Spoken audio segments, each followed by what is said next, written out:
jusqu'à 35% de réduction sur toutes vos prestations sur Africable Télévision. Infoline.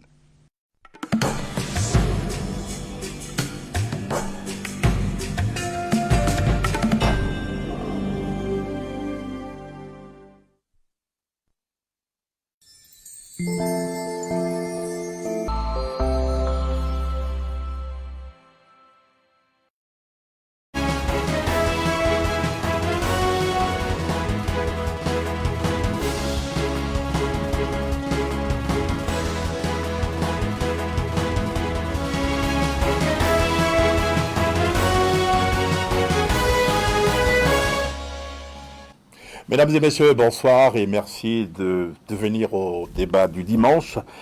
Et vous avez bien fait, Africable, la chaîne du continent. Alors, 3-4 thèmes pour ce débat. Nous allons parler du Burkina Faso, les leçons d'une élection. Les résultats définitifs ne sont pas encore publiés, mais déjà, les 12 adversaires du président Roch-Marc Christian Kaboré reconnaissent sa victoire. C'est important. Hein, ça, c'est peut-être... ce n'est pas fréquent en Afrique, on va en reparler. On va parler du CNT, l'accouchement difficile du CNT également. Et au Mali, nous allons parler de la militarisation des gouvernorats. En fait, c'est une manière de parler. Et puis de la poursuite de la grève illimitée des syndicats, des collectivités, de l'administration territoriale. Alors pour en parler, 4 invités, Cheikh Oumar Konaré. Bonjour. Bonjour. Maître, avocat. Comment ça va d'ailleurs? On parle rarement de votre étude. Ça va? Ça va bien. Ça va bien. Ouais. Voilà, Badou Sidi Koba, un ami, un jeune confrère du Carrefour. Oui. On a le bonheur de vous avoir ce soir. Au Carrefour, ça va? Oui, ça va. La une du journal, c'est quoi? La une du journal. C'est quoi aujourd'hui? La une du journal, c'est surtout les couacs entre les M5 RFP et la junte militaire par rapport vraiment à la mise en place du Conseil national de transition. C'est l'un des thèmes d'ailleurs. Donc, on vous conseille d'acheter le numéro de Carrefour à Paris. Et puis Modibo Mao Makalou, c'est le seul qui a une cravate. Économiste, comment ça va?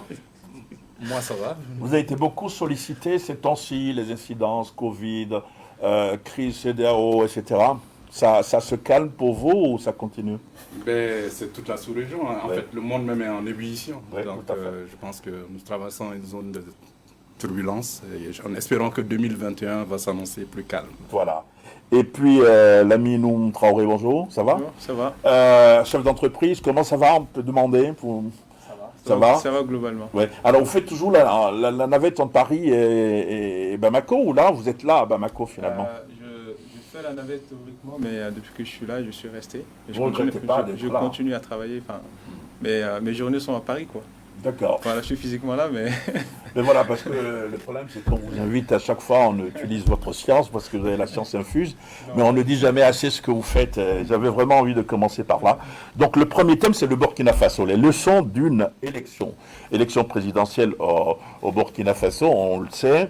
Ce qui a frappé, c'est que non seulement le président a été élu, Roch-Marc Christian Kaboré élu dès le premier tour, 57%, mais chose rare, c'est que ces 12 concurrents ont tout de suite reconnu son élection, alors que c'était la publication provisoire des résultats. Alors, nous allons essayer d'aller à Ouaga pour joindre Ablassé Ouedraogo à Ouaga. Ouaga, c'était l'un des candidats, des 12 adversaires du président, Ablassé qui félicite là, sur les images d'archives, le président sortant qui a été réélu face à 12 concurrents. Alors, Ablassé Ouedraogo, c'est l'ancien ministre des Affaires étrangères du Burkina Faso. Il dirige un parti qui s'appelle le Faso Autrement. C'était l'un des 12 adversaires. Et je l'ai en ligne, nous l'avons en ligne.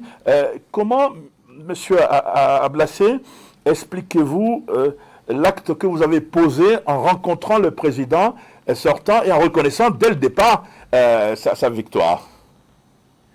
En posant mon acte, j'ai considéré le Burkina Faso, mon pays, comme ce qui est fondamental. En fait, gagnant ou perdant de cette élection présidentielle, le Burkina Faso demeure notre dénominateur commun. comme vous le savez, je suis un patriote jusqu'au bout des ongles. J'aime mon pays, le Burkina Faso, et j'ai une vision d'un Burkina Faso de paix et de prospérité dans lequel je considère que tous les Burkinabés pourront construire leur bonheur et faire de vivre ensemble une réalité. En présentant mes vives félicitations au président réélu Roch Marc Christian Kaboré, j'ai opté de ne pas contester les résultats malgré les irrégularités observées ça et là, et j'ai voulu éviter, ce faisant, à notre pays de tomber dans une autre crise qui aurait pu être une crise institutionnelle, qui malheureusement s'ajouterait à celle très difficile que nous vivons actuellement au plan économique, au plan social, au plan sécuritaire, au plan sanitaire et même au plan de la confiance. Et que malheureusement, le président Kaboré et son régime n'arrivent pas à juguler. Drago, je vais vous retenir un instant. Je sais que vous avez une réunion tout à l'heure de votre parti politique qui s'appelle le Faso Autrement pour parler de la suite des événements. Mais vous avez donc rencontré, on l'a vu sur les images tout à l'heure, vous avez rencontré le président élu dès le premier tour. Est-ce que on peut en savoir davantage sur les échanges que vous avez eus avec le président Kaboré? Dans nos échanges, je lui ai instamment demandé de travailler rapidement à rassembler tous les Burkinabés autour de sa personne, surtout les compétences disponibles, et de faire en sorte que la promesse qu'il a faite de réaliser la réconciliation nationale dans les premiers 6 mois de l'année 2021 devienne une réalité. Vous savez, les Burkinabés ont besoin de se réconcilier entre eux, et le Burkina Faso a besoin de se réconcilier avec lui-même. Et mon acte cadre bien avec la recherche de la réconciliation nationale. Ablassé Ouedraogo, je voulais vous remercier sincèrement. Bonne réunion de votre parti, le Faso Autrement. Il faut dire que 12 autres, ils sont 12 candidats. Il y avait 13 candidats au total. Donc le président Roch Marc Kaboré réélu dès le premier tour, résultat provisoire. Et tout le monde le félicite. Est-ce que c'est un exemple qu'on devrait suivre ailleurs, Modibo? Moi, je suis impressionné. Les Burkinabés m'impressionnent toujours parce que partout où je les rencontre, ils sont toujours constants, sérieux et travailleurs. Mon premier constat, c'est qu'en fait, le président Roch a été brillamment élu avec un taux de participation de presque 51%, 50,70%. Il a eu 1 654 000 voix, 982 voix. Donc 57,87% des suffrages exprimés. Et il a rassemblé plus de suffrages que l'ensemble de ses concurrents réunis. Donc je pense que c'est intelligent de la part de l'opposition politique de se rassembler, de reconnaître les résultats d'abord. Pour la part, M. Ablassé Ouedraogo a été directeur général adjoint de l'Organisation mondiale du commerce, ce n'est pas rien. Et quand je vois la liste des candidats qui se sont opposés au président Roch Marc Christian Kaboré, c'est tous de grands cadres, de gens avec de très grands parcours. La qualité des ressources humaines et de la classe politique burkinabé m'impressionne. Et donc, je pense que même leur comportement ne devrait pas étonner. Et je pense que c'est un modèle à suivre en Afrique et ailleurs. Non, Traoré, est-ce qu'on peut dire ça? Est-ce que c'est un modèle à suivre pour les Ivoiriens, par exemple, de dire on peut ne pas être d'accord, mais il faut respecter les décisions des institutions de la République? C'est exactement ça. Ça contraste pas mal avec ce qui s'est passé en Côte d'Ivoire, en Guinée. Là, on a quand même des opposants qui ont contesté partiellement l'organisation des élections. Ça n'a pas été parfaitement admis par tout le monde qu'il n'y a pas eu d'irrégularité. Mais malgré cela, ils ont mis le Burkina Faso au-dessus de tout. Parce qu'il ne faut pas oublier que le Burkina fait face au même défi que le Mali, le défi sécuritaire, avec un 1/5 du territoire qui n'est pas sous le contrôle de l'État, plus de 1200 morts, il me semble, et toute crise politique durable qui s'installe va précipiter en fait davantage la chute du pays. Je pense que tous ces candidats ont pris la mesure de cet enjeu, et c'est bien de reconnaître un bon républicain, de reconnaître la victoire de Kaboré pour que le Burkina puisse aller de l'avant. Ben nous aussi dit Koba, on sait qu'au Burkina, les élections n'ont pas été parfaites. Il y a eu des zones où on n'a pas voté, par exemple dans le Sahel, c'est officiel. Il y a eu parfois des bulletins de vote d'une localité qui se sont retrouvés dans une autre localité. Tout n'a pas été parfait, mais quand même, à partir du moment où la Commission nationale électorale indépendante publie les résultats, même bien avant cela, parce que chaque parti politique a son compteur, sa manière de compter le décompte, et ils reconnaissent les élections, c'est admirable, on peut le dire, ça, vous le pensez aussi? Je le pense, évidemment. Vous savez, Serge, le Burkina ne cessera de surprendre l'Afrique et le monde. Le Burkina ne cessera de nous surprendre en matière de leçons de démocratie quand on tient compte de l'ossature de la classe politique du Burkina Faso. Vous savez que cette élection présidentielle couplée à des élections législatives s'est déroulée dans des conditions extrêmement difficiles. 2000 bureaux de vote étaient fermés. Et 1200 morts, 1 million de déplacés. En dépit de tout cela, le peuple burkinabé a pu se rendre aux urnes pour s'exprimer, pour élire Orokmar Chris Tchankabore. Et il a été bien élu. Je crois que Koro Makalou a rappelé le score. Et après cette élection, les pontes de l'opposition qui ont organisé une conférence de presse, que ce soit Edu Komboego, Benewende Sankara, Kadre Désiré Ouedraogo, Zéphirine Djabere, ont tous vraiment reconnu que Orokmark a gagné les élections. Ils ont décidé de faire preuve de sagesse, de reconnaître sa victoire. D'ailleurs, Ablassé Ouedraogo l'a dit. Il dit que lui, il l'a personnellement appelé pour le féliciter. Pour le féliciter. Donc, une manière de dire encore une fois que le peuple burkinabé, la classe politique, surtout burkinabé, est conscient de l'enjeu, parce que la classe politique sait qu'en cas de déstabilisation du Burkina, le Burkina risque d'être ce cocktail Molotov qui va faire exploser l'ensemble de la sous-région. Donc j'admire ce peuple, j'admire la classe politique burkinabé. Donc cette classe politique ne s'est pas mise à descendre dans la rue pour déstabiliser le pays. Donc c'est une classe politique qui est responsable, qui est à féliciter. Souhaitons que la classe politique malienne s'inspire de l'exemple de la classe politique du Burkina Faso. Maître Cheikh Oumar Konaré, votre sentiment là-dessus, sur ce geste? Moi, je félicite d'abord le président Kaboré. Il vous écoute, il va vous recevoir. Sa réélection a été brillante. D'autant plus brillante que le pays est comme le Mali, soumis au fléau terroriste et que les morts se multiplient dans une grande partie du territoire. Mais si ces morts, ce terrorisme n'ont pas empêché sa réélection, c'est parce que sur d'autres plans, il a réalisé un bilan. Au-delà de cela, le peuple et la classe politique du Burkina sont très disciplinés. C'est un héritage peut-être de l'ère de Thomas Sankara. Mais je note que dans le cadre de ces élections couplées présidentielles et législatives, une progression fulgurante du CDP, l'ex-parti de Blaise Compaoré.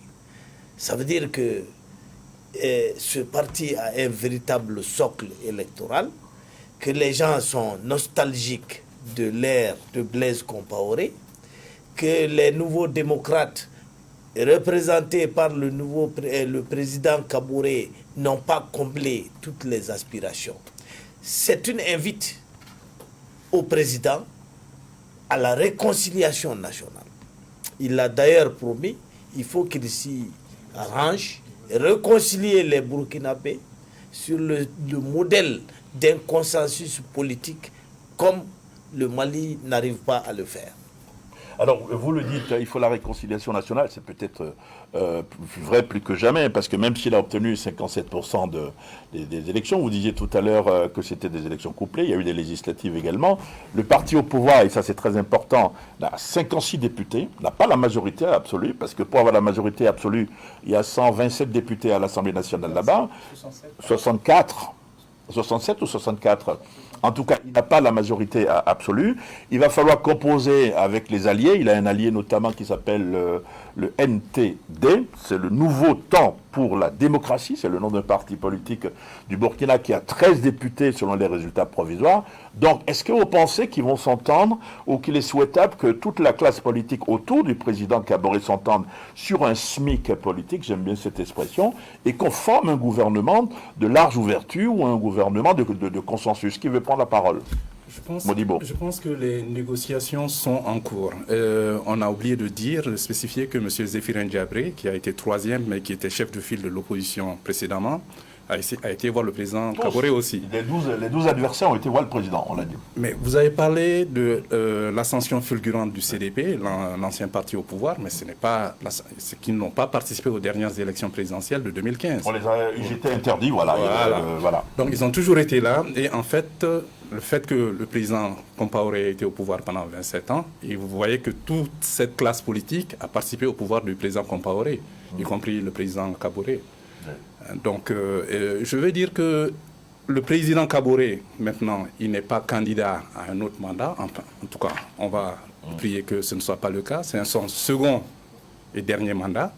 Donc, je pense que c'est le moment d'aller vers une nouvelle transition.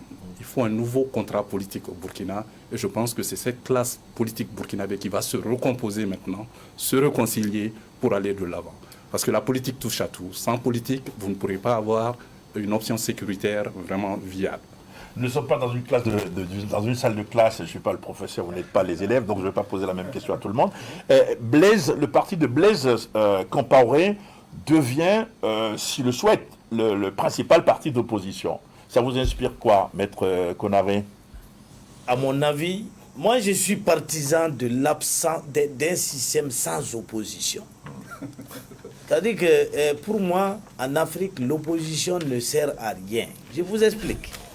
Ce n'est pas pour un simple partage du gâteau. C'est parce que tout simplement, le système africain ne permet pas le libre exercice de la démocratie. Celui qui gagne, comment a-t-il gagné? C'est avec le soutien de l'État.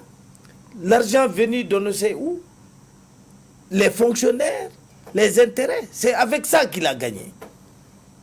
Mais dès lors que c'est ça qui lui a fait gagner l'élection, c'est le même contexte. Le même contexte ne permet plus à l'opposition de prospérer.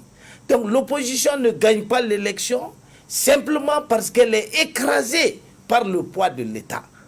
Donc, joindre cette opposition à la gestion du pouvoir, c'est créer une soupape de sécurité pour la nation. Parce que si on laisse les choses en l'état, l'opposition ne va jamais gagner. Il n'y aura jamais d'alternance et les gens seront tentés plutôt par la prise du pouvoir par la rue ou par la force. Donc c'est pour éviter cela que moi je suis partisan du consensus, parce que je doute de la réalité de la démocratie en Afrique. Merci bien. S'il y avait un Donald Trump en Afrique, il ne quitterait jamais le pouvoir. On va passer un mot, et puis on passe au thème suivant. Oui, allez-y. Non, Traoré. Même en Afrique, l'opposition a toute sa place. Mais je pense que ce qu'il faudrait peut-être plutôt empêcher, ce serait une opposition systématique à tout. Parce que tout simplement, on n'est pas au pouvoir, on n'est jamais d'accord, même s'il y a de bonnes propositions qui sont faites en face. Donc je pense qu'il faudra qu'on puisse faire en sorte que dans la classe politique, les gens se mettent d'accord sur un socle commun, sur des sujets stratégiques. Actuellement, ce qui se passe dans la sous-région, c'est essentiellement un problème sécuritaire qui a ses racines dans l'économie, dans la justice sociale. Donc sur ces questions de fond, je pense que l'opposition et la majorité doivent pouvoir se mettre d'accord, et ensuite l'opposition sera là pour jouer son rôle de régulateur, de pousser l'exécutif à l'excellence. Donc je pense que c'est ça qui est important, et il ne faut pas qu'on oublie aussi les citoyens. Ce qui fait qu'aujourd'hui nos oppositions sont faibles parce qu'il n'y a pas une véritable classe citoyenne, si je peux dire ainsi, les gens qui comprennent les rapports de force entre les politiques et les citoyens, comment on peut les contrôler, parce que finalement, en fait, ce dont on a besoin, ce n'est ni l'opposition, ni la majorité. Dans le fond, ce n'est pas ça l'objectif final. L'objectif final, c'est qu'on puisse faire des écoles, qu'on puisse avoir un système de santé qui tienne la route, qu'on puisse avoir des citoyens qui s'épanouissent pleinement. Donc pour réaliser ça, pour l'instant, on n'a rien trouvé de mieux qu'une opposition, des gens qui gagnent sur des projets, des gens qui gagnent sur des idées.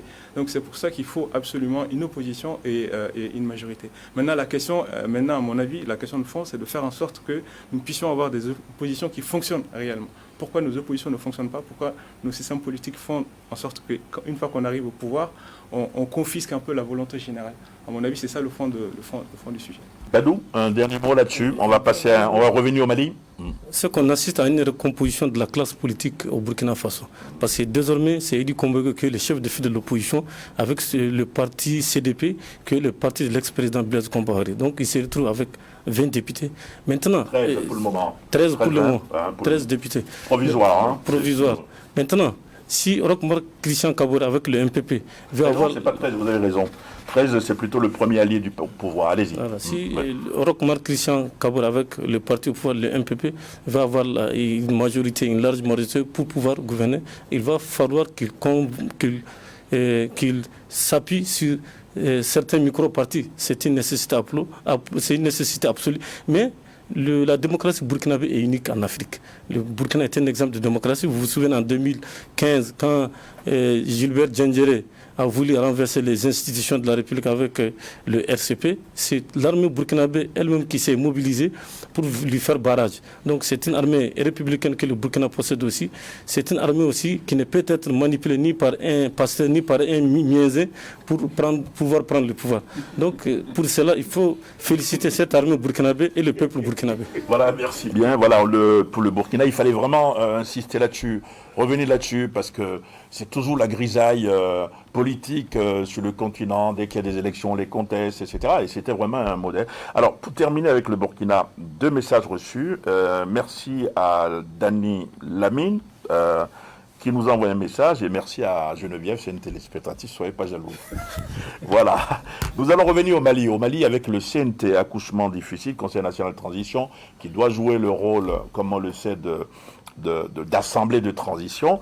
On n'arrive toujours pas à mettre en place ce Conseil national de transition. Alors, il y a des réunions, vous voyez des images d'archives de réunions, pas du Conseil national de transition, mais des hommes politiques qui cherchent des solutions. Ça, c'est le président de la CODEM, ancien ministre de l'Éducation nationale. Il y a d'autres responsables politiques qui se voient, les militaires également qui se voient. On n'arrive pas à mettre en place le CNT. Pourquoi, Modibo? L'équation est difficile. Oui. Le Conseil national de la transition, qui sera l'organe législatif, oui. 121 membres. Doit être composé de 121 membres. Vous imaginez un peu quelle clé de répartition utiliser.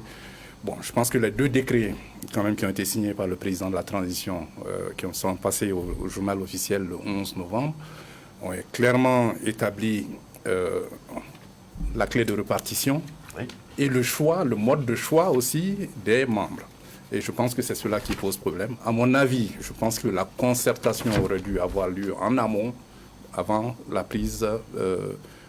signature de ces décrets instituant un peu le contenu du CNT. Non, il ne faut pas de Bamdao, il ne faut pas de Goïta, il ne faut pas de Mokhtar. Je crois qu'on est dans la suite logique de comment la transition est conduite. Depuis le départ, c'est l'unilatéralisme des autorités de la transition qui se croient, à mon avis, peut-être dotés d'une mission avec peut-être la science infuse. Parce que je ne comprends pas qu'on puisse, dans une étape aussi importante de notre pays, qu'on ne puisse pas comprendre qu'il faut se mettre d'accord sur la manière de fonctionner. Quand même, on a un exécutif qui est dominé par le militaire. En face, on ne va pas donner l'organe législatif qui est censé avoir une légitimité, une base de légitimité au sein de la population. Donc, on ne va pas confier ça aux militaires. Les politiques ont leur rôle à jouer, la société civile, donc il faut qu'on se mette d'accord sur les règles qui vont dicter la mise en place de cette constitution, de cet organe. C'est ça qui a fait défaut, et on est en train de payer. On est en train de le payer là parce qu'on n'arrive pas à le mettre en place. C'est que la suite logique de son... Badou Sidi Koba, je rappelle que vous êtes le journaliste à Carrefour, journal de la place. Est-ce que vous avez un gris-gris à proposer pour qu'on sorte de cette situation? Moi, je n'ai pas de solution miracle. Tout dépendra du comportement de la classe politique et de l'ex-junte au pouvoir. D'ailleurs, le M5 RFP a adressé formellement une lettre à la transition pour demander une modification des 2 décrets qui mettent en place le Conseil national de transition. D'ailleurs, le président du comité stratégique, qui est Choguel Kokala Maïga, a fait savoir qu'ils sont prêts à collaborer avec la transition pour la mise en place du CNT, mais à condition que cette collaboration soit franche et sincère. Et d'ailleurs, ils ont rencontré Assimi Goïta et ils ont échangé autour de la question. Donc, le M5 affirme qu'il est prêt à adhérer au CNT, mais à condition que Assimi Goïta aussi tienne compte de leurs revendications, de leurs remarques. Parce que dans les rues de Bamako, on a toujours dit que c'est Malik Diaw qui risque de devenir le président du Conseil national de transition, ce qui n'est pas du goût du M5 RSP, qui estime quand même qu'il a été fouillé par rapport à la mise en place du président de la transition, par rapport à la mise en place du gouvernement. Une observation, je vous donnerai la parole tout à l'heure. Mais sur le M5, soyons clairs, le mouvement de contestation qui a contribué à la chute du président Ibrahim Boubacar Keïta, c'est un M5 divisé. Vous savez très bien qu'à l'intérieur du M5, certains ont déposé leur candidature. Ça, c'est un. J'ai vu la fameuse lettre dont vous parlez de Choguel Maïga. Est-ce que vous n'avez pas l'impression, quand vous lisez cette lettre, que le M5 ou une partie du M5 veut mettre une camisole de force pour un mariage avec la junte, puisque la junte a exclu, ou du moins a mis de côté le M5 dans la formation de la nomination du Premier ministre, le président de la transition. Le M5 veut rester, quand vous rencontrez les éléments, les responsables de la junte, de ce qui va devenir bientôt l'ex-junte quand le CNT sera mis en place, ils disent clairement qu'ils sont à équidistance des forces politiques. Est-ce que vous n'avez pas, Badou, j'aimerais vous reposer la question, est-ce que vous n'avez pas l'impression que le M5 veut mettre une camisole de force à la junte en disant « nous allons co-gérer avec vous », alors que la junte, en réalité, ne veut pas co-gérer avec le M5, mais veut co-gérer, ou en tout cas discuter avec toutes les forces politiques. En tout cas, j'ai cette impression que le M5 veut rester le maître d'œuvre de la refondation du Mali, et ils l'ont fait savoir. Ils estiment que la transition n'a d'autre choix que de composer avec eux, parce que les changements en profondeur pour faire partie d'Ibeka, ceux qui l'ont opéré. D'ailleurs, ils disent dans la lettre que leur objectif, c'est qu'il faut qu'il y ait la sécurisation du pays, il faut qu'il y ait des réformes appropriées, il faut que l'élection présidentielle qui sera couplée aux autres échéances électorales se déroule à bonne date, et ils ont demandé à ce que la transition fasse tout pour lutter contre la corruption. Donc ça, ce sont les exigences du M5 RFP, et le M5 pense qu'il faut impérativement utiliser ces différentes revendications pour pouvoir vraiment amener la transition à bon port, pour que nous puissions voir le bout du tunnel. Maître Cheikh Oumar Konaré. Vous savez, moi, je n'ai rien contre l'armée. Je n'ai rien contre les militaires. Mais les militaires qui nous gouvernent oublient une donnée de base. C'est qu'ils sont venus au pouvoir par un coup d'État. Et quand on vient au pouvoir par un coup d'État, son pouvoir ne repose pas sur la légalité ni sur la constitutionnalité. Ils n'auraient jamais dû oublier que leur pouvoir est un pouvoir illégal. Et donc, qu'est-ce qui peut légitimer ce pouvoir?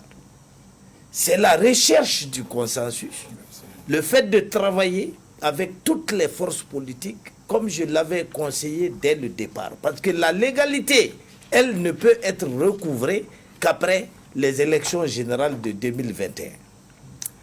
Alors, à défaut d'avoir la légalité, les autorités de transition se sont gardées aussi de rechercher la légitimité, c'est-à-dire la collaboration avec toutes les forces politiques. Moi, je ne parle pas du M5 seulement, je parle de toutes les forces politiques. Et ça, je l'ai dit dès le lendemain de la chute d'Ibrahim Boubacar Keïta.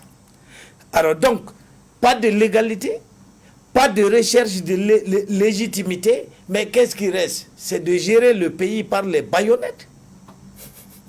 Et on ne peut pas le faire sous cette ère-là.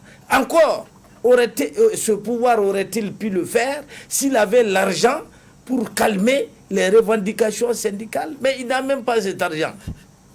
Et donc, l'un dans l'autre, ce sont les problèmes syndicaux qui vont s'incruster dans les problèmes politiques. Et finalement, tout le monde sera dans la rue. Ce n'est pas seulement une affaire de CNT, hein. C'est un problème de système de gouvernement. Et donc, il faut que dès à présent, les autorités de transition prennent la mesure du danger qu'ils sont en train d'affronter.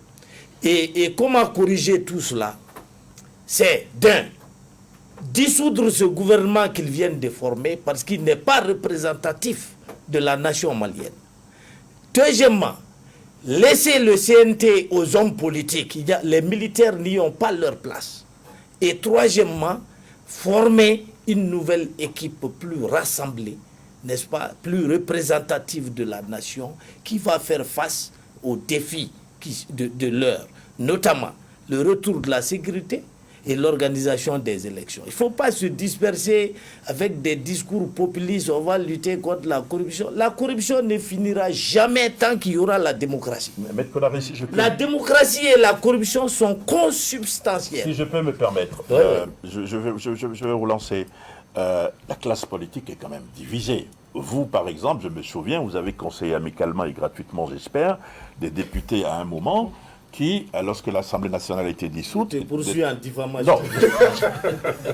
Non, vous les avez conseillés amicalement. Je n'ai conseillé personne.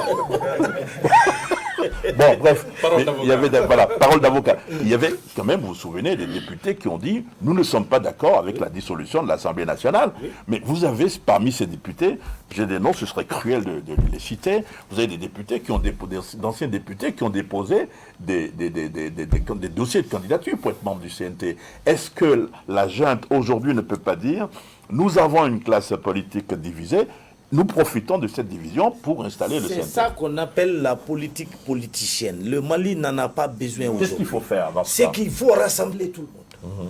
Si vous ne rassemblez pas les gens, comment est-ce que, quel droit vous avez de gouverner? C'est ça, c'est la question fondamentale. Quel droit a une junte de gouverner? Il n'en a pas, elle n'en a pas. Donc il faut rechercher la légitimité, c'est ce que je viens de développer. Modibo. La légitimité, c'est la collaboration avec toutes les forces sociopolitiques. Modibo. Une de mes idoles politiques, le visionnaire Habib Bourguiba disait « Les divisions affaiblissent les nations ». Ce n'est que dans l'union que nous pourrons avancer, c'est l'union qui fait la force. Vous savez, il y a Alfred Sauvy qui a dit l'opinion publique est le plus grand parti politique. Et ce parti politique n'a jamais prévu par aucune constitution. Ce que Maître Konaré vient de dire, c'est l'opinion. Il faut rassembler. Il faut un minimum de consensus pour aller vers l'essentiel. Parce que nous sommes dans une période transitoire. Oui. Une période transitoire où il faut que les Maliens se retrouvent. J'ai toujours dit que depuis 1960, après l'indépendance, ce pays a toujours été géré par rupture. Le 18 août 2020, il y a eu une rupture. Et maintenant, si nous devons avoir une transition, elle doit être inclusive et participative. Et si nous voulons refonder ce pays, parce que si nous voulons les mêmes causes produisant les mêmes effets dans les mêmes conditions, si nous voulons reprendre nos petits amis, nos petits copains pour essayer de constituer une classe politique et aller de l'avant, ça ne va pas marcher. On aura les mêmes résultats et ça va se terminer par une crise politique encore. D'accord. Alors, Noum Traoré, vous avez entendu les conseils de maître, j'allais dire docteur, de maître Konaré. Deuxième marabout qui donne ses recettes. Troisième marabout. Vous, ce serait quoi finalement? C'est le dialogue, comme l'a dit Maître. Il nous écoute, parce que tout à l'heure, en arrivant, il y a un ancien officier de la junte, que je l'ai connu à l'époque, qui faisait autre chose. Il dit, on va vous écouter. Alors, il nous écoute. Qu'est-ce que vous leur proposez? C'est le dialogue. Sachant qu'il faut qu'on quitte ici comme tranquillement, Maître l'a dit, qu'on puisse rentrer sans problème aussi. Ils n'ont ni la légalité, ni la légitimité. D'accord. Ni la légalité, ni la légitimité. Ouais. Donc, ce qui reste, c'est qu'on aille à la concertation, au dialogue franc et sincère, qu'on aille une fois pour tout autour de la table, qu'on se dise les vérités, les problèmes sont connus. Les problèmes sont connus et que tout cela se fasse dans la transparence. On ne peut pas diriger un pays aussi fracturé comme le Mali en prenant des décisions en chambre. Ce n'est pas possible. Même un régime légitime, démocratiquement élu, n'aurait pas cette possibilité. Absolument. On a vu. Pourquoi on en est arrivé là? Parce que le dialogue a été rompu entre le régime déchu et son opposition. Donc, il faut absolument qu'ils reviennent à la raison qu'on aille au dialogue, qu'on aille à un processus qui soit complètement transparent pour qu'à la sortie de cette transition, on puisse avoir une nation qui se met à travailler. Parce que nous, on est complètement embourbés dans des problèmes dans tous les domaines. Il n'y a aucun domaine où on a la tête hors de l'eau. Donc si on continue comme ça, on va s'enfoncer. On va absolument s'enfoncer. Donc le dialogue, la concertation et la transparence. Tout ça dans la sincérité. Badou, un dernier mot là-dessus avant de passer au thème suivant. Au nom des valeurs sacro-saintes de la République, il faut une union sacrée, il faut un large consensus. Mais Badou, on l'a dit la semaine dernière, il y a un mois on l'a dit, mais ça stagne. Et qu'est-ce qu'il faut faire? Est-ce que vous savez ce qui se trame aujourd'hui? C'est voilà pour vous. Est-ce que vous avez des informations que nous n'avons pas? Qu'est-ce qui se trame? Comment ils vont s'en sortir, à votre avis? Est-ce que quelqu'un est informé là-dessus? Quelqu'un des dessous de table, des dessous de cartes, pardon? Bon, les rumeurs de palais quand même disent que... Les rumeurs de palais. Les rumeurs de palais disent que nuitamment, beaucoup de leaders politiques de l'opposition passent voir le vice-président avec des dossiers pour lui signifier que vraiment ils sont partants pour le Conseil national de transition. C'est ce que j'ai dit au début. J'ai dit il faut un large consensus. Il faut que le Conseil national de transition, qui est l'organe législatif... Mais qu'est-ce qu'ils veulent faire? Qu'est-ce qu'ils vont le faire? Goïta, Bandao, qu'est-ce qu'ils vont faire? Qu'est-ce qu'ils veulent faire? Bon, ils n'ont d'autre choix que de chercher à négocier avec l'ensemble des composants de la nation. Parce que si je parle de composants de la nation, il y a la société civile, il y a l'ensemble de la classe politique. Donc il faut un large consensus pour que la transition puisse arriver à bon port. Donc dans la division, on ne pourra rien entreprendre. Faire. Mais par rapport au cas des militaires, là où je ne suis pas tellement d'accord avec certains, abandonnent cette rhétorique qui veut que quand quelqu'un porte la tenue seulement, il est de l'autre côté. Les militaires, là, c'est des gens qui sont très cultivés. Nous, on a étudié avec des militaires qui sont des officiers très qui nous battaient à l'école, qui sont des cadres supérieurs au-delà du port de la tenue. Donc, par rapport à la composition du Conseil national de transition, les militaires peuvent se retrouver là-bas parce que c'est les militaires qui connaissent les difficultés auxquelles ils sont confrontés sur le terrain quand même. Oui, les militaires savent les difficultés auxquelles ils sont confrontés sur le terrain. Mais quelqu'un disait un jour, la guerre est une affaire trop sérieuse pour être confiée seulement aux militaires. Je ne voulais pas le citer. Donc disons qu'on peut partager le pouvoir. C'est pas, moi je ne fais pas partie. Moi je suis un modérateur, donc je n'ai pas de point de vue malheureusement aujourd'hui. C'est pour ça que je vous redonne la parole. Vous savez ce qui trompe les dirigeants. Une fois que vous êtes au pouvoir en Afrique, et dans des pays où la majorité des gens ont faim, alors il y a une véritable bousculade chez vous pour venir manger. Alors, en venant manger, on diffame l'autre. Certains, dès qu'ils ont quelque chose, ils s'en vont sans laver la vaisselle, comme Ibeka l'a dit. Alors, donc finalement, le dirigeant voit en tout le monde des opportunistes. Des gens qui ne valent rien, avec lesquels il ne veut pas traiter. Surtout que dans notre cas, le dirigeant militaire est venu avec une idée, un a priori, à savoir que c'est la classe politique qui a foutu le Mali dans le merdier. Et donc c'est cette mentalité-là que la junte et les autorités de transition doivent surmonter, parce qu'on ne peut pas faire le bonheur d'un peuple contre lui. On ne peut pas, n'est-ce pas, changer la politique sans la classe politique. Ce n'est pas les militaires qui iront se présenter aux élections. Donc il faut les associer tous, qu'ils soient pourris ou qu'ils soient bons, et ensuite travailler à ce qu'un nouveau système meilleur émerge. L'erreur consiste à penser que tout le monde est pourri, on ne travaille pas avec. On va passer au dernier thème, mais vous avez parlé tout à l'heure du pouvoir, je voulais revenir à Ibeka. Ouais. Vous avez parlé de Ibeka, je crois. Voilà. Alors, est-ce que Ibeka, il est chez lui, dans sa villa cossue de Sebeli-Koro? Boubou Cissé, ancien Premier ministre, certains l'ont vu jouer au football hier. Est-ce que vous pensez que les deux doivent être en train de se dire, bon, ils nous ont fait partie, maintenant on les laisse, on les regarde? Est-ce que vous avez ce sentiment-là? C'est une question espiègle, vous pouvez être espiègle aussi si vous voulez. Non. À mon avis, oui, vas-y. Ça ne devrait pas être l'état d'esprit des anciens dirigeants. Je te pose une question. Quand on aime le Mali, on devrait au contraire prier pour que ce que nous n'avons pas réussi puisse être réussi par quelqu'un d'autre. Parce que si le pays sombre, ils sont là tous, avec nous. Si le pays sombre et que les terroristes prennent Bamako, Serge, je ne sais pas si vous êtes sénégalais ou béninois, mais ils vont nous prendre tous ici. Oui. Alors donc il faut travailler. Alors, non, mais ma question était espiègle. La réponse n'est pas espiègle. Il faut travailler avec tous, y compris avec les anciens dirigeants, pour que les choses aillent mieux. C'est ce qu'on a conseillé au président burkinabé. De travailler avec l'ex-parti de Blaise Compaoré. Nous, Traoré a très bien compris la subtilité. Est-ce que ça a changé? Au-delà de Ibeka et de Boubou, je pense qu'il y a aussi les 23 personnes qui ont été tuées dans les événements du 10-11-12. Oui, l'imam Mamoudiko. Il y a leur famille, il y a tous les commerçants, tous les Maliens qui ont subi des dommages et tout pendant cette période. Je pense que tous ces gens-là voient ce qui se passe actuellement. Et ça attriste aussi tous les Maliens qui sont soucieux du Mali. Parce que si on est ambitieux pour notre pays, on ne peut pas être fier de ce qui se passe.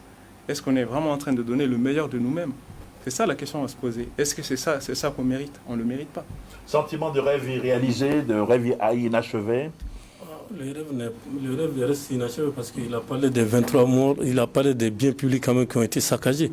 Il faut que justice soit rendue, il faut citer les responsabilités, il faut qu'on sache qui est quoi. Sinon, on ne pourra pas faire une véritable réconciliation nationale. Donc c'est vrai, Boubou Cissé, ancien Premier ministre, Ibeka, ancien président, ils ne sont plus au pouvoir, mais quand même, quelque part, ils doivent rendre compte au nom de la réconciliation nationale. Il ne s'agit pas de les humilier, de les enfermer, mais ils doivent être interpellés pour qu'ils vraiment ils donnent des explications claires et précises par rapport à un certain nombre d'événements qui se sont passés avant leur chute. Et ça, c'est une évidence. Dernier thème, nous allons rester toujours au Mali pour parler cette fois-ci de grève. Avant de la grève, parlons peut-être de militarisation des gouvernements, mais enfin ça c'est un titre parce que c'est pas interdit par la loi. La loi autorise l'État à nommer des gouverneurs à la tête des régions à des conditions, bien sûr. Mais lors du dernier Conseil de ministres, on a vu que sur 20 gouverneurs de régions, il y avait 13 militaires, le lieutenant-colonel et colonel notamment. Là, c'est un conseil de ministres. Et donc là, ça c'est très important. Et on a eu l'impression que voilà, les militaires prennent tous les gouverneurs, les gouvernorats. Est-ce que vous avez eu cette impression quel est votre sentiment sur cette nomination massive de militaires à la tête des gouvernorats, des régions? Mais c'est pas une impression, c'est la réalité. Quel est votre sentiment? Le sentiment est que l'armée, après avoir pris la présidence de la République et la vice-présidence de la République, et la plupart des postes du gouvernement, en tout cas des postes importants, veut prendre le CNT aussi. Et en attendant, elle a pris les gouvernorats avant de prendre encore les sous-préfectures et les préfectures. Ça ne marche pas, ce n'est pas bon. Vous êtes anti-militaire? Non, je ne suis pas contre l'armée, mais c'est une mauvaise démarche. Et c'est un mauvais signal. Ça veut dire que les civils ont trop mangé, maintenant c'est notre tour de manger. C'est très grave de lancer un tel message. Modibo, je vous conseille de ne pas aller dans le même sens que lui. En fait, sur le ton, je vous sais très modéré. Et je sais que nous avons un rendez-vous comme à 21h. Il faut que nous puissions être au rendez-vous. Et vous avez la parole. Non, c'est de la communication. En tout cas, c'est clair et net, c'est précis. Ils ont dévoilé leurs intentions, quand même de faire occuper les postes stratégiques par les gens auxquels ils ont confiance. Mais vous savez, l'administration du territoire, l'enjeu à très moyen terme, en tout cas à la fin de la transition, c'est quand même de faire des élections libres, crédibles et transparentes. Et ce sont ces gouverneurs qui vont jouer des rôles prééminents dans l'organisation matérielle et physique des élections. Donc, à mon avis, je pense que tout cela doit être revu. Mais la militarisation du pouvoir, c'est une évidence et on peut s'en rendre compte. Non, Traoré? Oui, c'est une évidence. Hein, c'est la logique, c'est la suite de la logique qui a consisté à nous faire croire qu'il suffit d'être homme politique pour être mauvais et il suffit d'être militaire pour être compétent, patriote et tout ça. Donc c'est la suite de cette logique qui est à l'œuvre depuis le coup d'État. Et donc là, on est en train d'insulter la méritocratie, on est en train de peut-être d'ignorer des administrateurs qui sont compétents, qui connaissent la réalité du pays, et pour aller vers des officiers qui sont maintenant détachés du terrain militaire pour être dans des bureaux climatisés à Bamako et dans la capitale régionale. Franchement, c'est décevant. Et je pense qu'il faut qu'on dise halte à cela. J'espère que les autorités de la transition vont entendre ce message et comprendre qu'il ne s'agit pas d'instaurer un régime militaire parce qu'une partie de la classe politique aurait échoué. Mais certains sont d'accord avec ça. Quand vous discutez avec des politiciens, peut-être qu'ils ne sont pas nombreux, mais d'autres disent oui, les civils ont réussi. On a vu les civils à l'œuvre, maintenant on va voir les militaires. Badou, je voulais vous interroger sur quelque chose, sur le mode de fonctionnement de l'actuel pouvoir. Je ne sais pas si vous avez eu des nouvelles il n'y a pas longtemps de notre ami Adam Thiam, directeur de la communication du Palais. Lui, il aurait pu nous... Tiens, on peut l'appeler. Je suis sûr qu'il a fermé déjà son téléphone. Mais est-ce que Bandao a la réalité du pouvoir, à votre avis, en tant que journaliste, en tant que ce que vous savez des rapports de force, est-ce que, de votre point de vue, Bandao, est-ce qu'il a la réalité du pouvoir? Même si Bandao a la réalité du pouvoir, il prend en compte le point de vue de la junte militaire ou bien de l'ex-junte militaire au pouvoir. Et par rapport à la nomination de gouverneur, on a vu ce qui se passe. D'ailleurs, il y a Christian Diala qui était sur RFI ce matin. Il a dit que la nomination des gouverneurs a été une affaire de copinage, que Assimi Goïta a nommé ses copains au niveau des postes de gouverneur. Mais en réalité, la nomination des gouverneurs militaires ne date pas d'aujourd'hui, depuis la Première République, depuis la Deuxième République. On l'a dit tout à l'heure, dans des conditions, on peut nommer les gouverneurs, ça c'est sûr. Par exemple, pendant la Deuxième République, il y a eu Djibi Diarra qui a été gouverneur, le colonel Tchefolo Togala, le colonel Suleiman Dafé. Ils ont été des gouverneurs au nord, parce que le nord du Mali quand même, a toujours été un foyer d'instabilité. Et dans ces parties, quand même, il faut toujours des gouverneurs militaires. Mais pour le cas spécifique de Bougouni, ça, je n'ai pas compris. Le général Keba Sangare qu'on nomme comme gouverneur de Bougouni. À Bougouni, excusez-moi, il n'y a pas de problème majeur. Keba est un homme de terrain. Lors de la reconquête du Nord, on a vu le travail colossal qu'il a abattu. Donc si on le nomme gouverneur, moi je pense que c'est pour l'isoler et ça peut affecter le haut commandement militaire. Je ne sais pas un militaire, mais encore moins un stratège. Alors tout à l'heure, il parlait d'un syndicaliste, Monsieur Diarra, oui. Christian, effectivement, je l'ai rencontré moi. Également, ils sont en grève, c'est-à-dire le syndicat des collectivités de l'administration territoriale, grève illimitée depuis le 19 octobre. Samedi, ils ont confirmé, après une assemblée générale, ils ont dit, la grève se poursuit. Ils disent, oui, nous ne sommes pas d'accord avec cette présence massive des militaires à la tête des gouvernorats, mais en même temps, ils disent qu'ils ont des problèmes. Donc, ils paralysent quand même l'administration qui doit organiser les élections. Est-ce que ça, c'est pas aussi inquiétant? Modibo. Bon, vous savez, l'administration territoriale, quand même, les administrateurs civils qui se mettent en grève, c'est déjà assez grave. Vous savez, c'est Napoléon qui disait on administre de loin, et on gouverne de loin et on administre de près.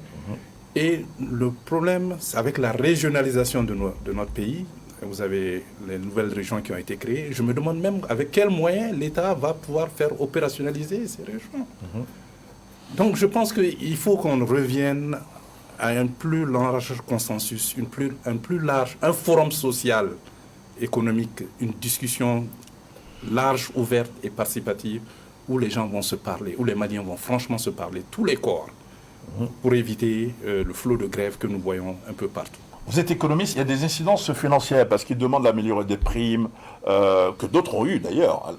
Il faut l'argent. Est-ce que l'État a cet argent-là? L'État n'a pas les moyens. Vous savez, l'État est en grosse difficulté en ce moment. Ouais.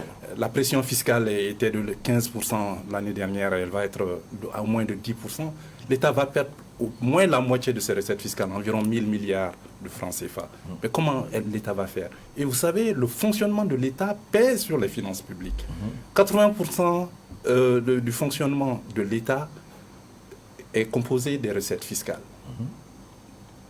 Et cela constitue, l'État, c'est 120 000 fonctionnaires sur les 20 millions de Maliens. Donc il va falloir vraiment qu'il nous faut un nouveau contrat social et économique dans notre pays. Politique aussi. Est-ce qu'il faut privatiser l'État? On ne peut pas privatiser l'État. L'État est le garant, l'État c'est la puissance publique, l'État est le garant de l'intérêt général. Oui. Et c'est pour cela qu'il faut que l'État retrouve la plénitude de ses fonctions, notamment au niveau des services sociaux de base, la sécurité et puis, la justice. Un mot sur cette grève illimitée. On sait que chaque année, il faut une révision des listes électorales. Est-ce que les gens, certains ne seraient pas tentés de dire, il n'y a pas eu de révision de liste électorale à cause de la grève illimitée de l'administration, bon, et que finalement, on ne peut pas organiser les élections, par exemple, dans 15 mois, je ne sais pas, dans 13 mois. Est-ce que cette idée ne peut pas germer dans la tête de certains?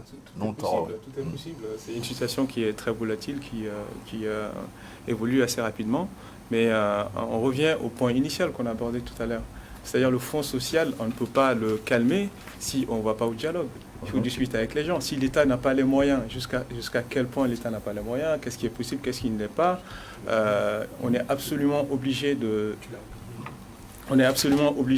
parler, que l'État doit discuter avec les syndicalistes, doit discuter avec la classe politique, doit discuter avec toutes les couches de la société pour qu'on puisse arriver à se mettre d'accord sur les priorités. Parce que là, on dit qu'on n'a pas les ressources, mais en même temps, en face, on n'a pas l'impression que les premières autorités font des efforts et tiennent compte du fait que l'État n'a pas les moyens et qu'on est en grande difficulté. C'est le déficit d'exemplarité aussi. Voilà, donc il faut... c'est pas un miracle, il n'y a pas une baguette magique, les militaires ne l'ont pas, personne n'a une baguette magique.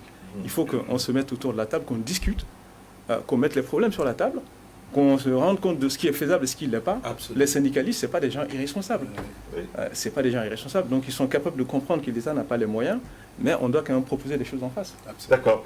Je vais vous passer la parole. Le dernier point, ça sera on va parler de Covid, forcément. Mais je vous laisse la parole là-dessus, sur cette grève, les conséquences. Oui. Qu'est-ce que vous avez envie de dire là-dessus? En fait, le domaine régalien par excellence de l'État, c'est l'administration publique. À la place de l'État se définit même comme l'administration publique. Alors quand le corps préfectoral va en grève, les mairies sont en grève, et en grève illimitée, ça veut dire que le Mali aujourd'hui n'a plus d'État. Absolument. Parce que tous les ordres pris par le gouvernement ne peuvent plus être exécutés faute d'argent pour le faire. Ouais. Alors est-ce qu'on devrait assister à des grèves de cette nature dans un pays en proie à la guerre, en proie au terrorisme, en proie à toutes sortes de crises? Je ne crois pas. Alors donc il faut, pour limiter cette grève-là, pour mettre fin à cette grève, il faut des moyens financiers. Or, l'État n'a pas ces moyens-là. Déjà, les salaires sont à 700 milliards par an. Les rentrées d'argent se font rares parce que le pays ne contrôle plus ses frontières. Alors, donc, dans ces conditions-là, la solution ne peut être que politique. Politique, par le rassemblement de tout le monde. Parce que si tout le monde est rassemblé, si toute la classe politique s'entend pour aller de l'avant, vous ne trouverez aucun syndicat pour décréter une grève. Absolument. Les syndicats utilisent les brèches qui existent dans la classe politique pour entretenir leur mouvement. Merci bien. On va passer quand même au dernier thème, c'est très important. On va parler du Covid, et puis nous sommes en direct. Badou, je vous demande de lire ce que je viens de recevoir comme message. C'est ça, allez, lisez. Bonsoir, monsieur cher Daniel. Tous vos invités sont disqualifiés par manque de port de masque. La situation au Mali exige un autre signal. Dr Wan. Alors, ce n'est pas le Premier ministre, hein, Dr Wan, c'est un autre. Mais voilà, alors qu'est-ce que vous répondez? Vous n'avez pas de masque? Nous n'avons pas de masque. La Covid, c'est très sérieux en ce moment. Voilà. Tout le monde sait que nous traversons une seconde vague et j'ai écrit substantiellement là-dessus. Est-ce que vous pensez qu'il y a un relâchement de la part de l'État? On avait vu avec Michel Sidibé, l'ancien ministre de la Santé... dont j'étais le collaborateur, j'étais son conseiller spécial. Ça, je ne savais pas. Voilà. Enfin, je ne veux pas dire que c'était mieux organisé, mais c'était très présent dans les médias, Est-ce que vous avez l'impression qu'il y a un relâchement aujourd'hui? Moi, je ne porte pas souvent de masque, mais je ne m'approche de personne à moins d'1 mètre. Oui, nous sommes avec à 1 mètre. toi, il y a au minimum 1 mètre. Oui, absolument. Je préfère ça. Même si tu ressembles à Goodluck Jonathan. Bon. Donc, je respecte la distance de sécurité. Absolument. Maintenant, pour le reste, je m'en remets à Dieu, parce que si le virus doit circuler par les airs, là, vraiment, je ne sais pas quel Malien pourrait échapper. Parce que même ton masque là te laisse quand même respirer. Oui, Alors, donc, les gouttelettes, là, ça va dans l'air. Ouais. Ça peut, tout le monde... La situation du coronavirus au Mali. D'ailleurs, le président, d'après mes informations, il devait avoir un conseil de défense. Et le président Bandao devait s'exprimer par rapport au Covid. Raison de plus pour appeler Adam Thiam pour savoir ce qui va en sortir. Son téléphone est fermé, je suis sûr. Alors, la situation vous inquiète ou pas? La situation m'inquiète parce que effectivement, le président de la transition et le vice-président Assimi Goïta devaient organiser un conseil de défense, mais j'ai appris qu'ils ont dû prendre la poudre d'escampette parce que 4 cas de Covid quand même ont été déclarés à Koulouba. Donc, à partir de là, ils ont compris que vraiment c'est une réalité, le mal est là. Donc, ils ont disparu, on ne sait pas comment. Donc, ça prouve que réellement le Covid existe, je ne sais pas la Covid, et que c'est la Covid. L'Académie française a dit de dire la Covid. La Covid, donc autant pour moi. Donc, c'est la preuve que vraiment nous devons faire attention et les autorités doivent prendre la mesure du danger et continuer les campagnes de sensibilisation. Et justement, on parle de vaccins en France, aux États-Unis, en Europe, mais est-ce qu'il y a des cas, des expériences en Afrique où on est en train de préparer un vaccin? Ça existe ça? Non, pas. Mais si, il y a Pfizer, c'est un jeune Nigérian, a été instrumental dans l'élaboration du vaccin de Pfizer. Ça reste un vaccin étranger, africain. C'est-à-dire, moi, je prie pour que l'État trouve un accord avec l'OMS ou autre là pour nous amener le vaccin. C'est ça qui est prévu. En fait, l'Afrique est la région la moins affectée parce que nous avons une population jeune. Mais je veux dire que les gestes et les mesures barrières doivent être respectés. Mais l'impact socio-économique de la Covid va être terrible sur le secteur des services. Parce que vous savez, l'IATA, le tourisme est mort. La plupart, 90% des compagnies aériennes vont disparaître. Le secteur des services, et vous savez qu'à Bamako aujourd'hui, dans l'industrie de l'hôtellerie et de la restauration, 71% des personnes sont des femmes et 63 personnes des jeunes de 19 à 35 ans. Et ces gens-là ne travaillent pas. Merci beaucoup. Dernier message, c'est de l'ami Bali. Et tu dois exiger le masque à tous tes invités. Voilà, vous êtes punis la prochaine fois, les masques. Voilà, chers amis téléspectateurs, merci. C'était le débat du dimanche. Nous étions très heureux de vous avoir avec nous. À la semaine prochaine avec Tangara. Merci. Ciao, ciao. Allez, merci d'être venu. Bon,